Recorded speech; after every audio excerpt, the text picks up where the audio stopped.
Ujčič je nad reakcijo Društva novinarjev Slovenije zgrožen, po njegovem mnenju ne poznajo prave resnice.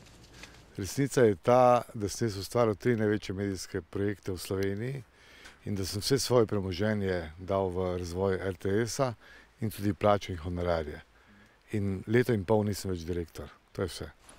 Pojasnil pa nismo dobili niti na vodstvo RTS-a, saj bodo zaradi pomembnih poslovnih dogovorov o prihodnosti družbe, ki potekajo prav danes, zadeve komentirali šele jutri.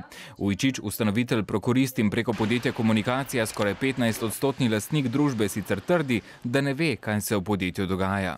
Kdaj bi naj dobili zaposleni pa honorarci svoje? Mislim, da v nekaj dneh. Podjetje namreč bremenijo ogromni dolgovi, največja upnica pa je državna Nova KBM. Ujčič meni, da se bo vihra polegla, saj bo podjetje kmalu začelo uspešno poslovati. Sicer pa komercialna televizijska postaja RTS, ki nosi status programa posebnega pomena, letno za svoje delovanje iz državnega proračuna prejme tudi do 250 000 evrov.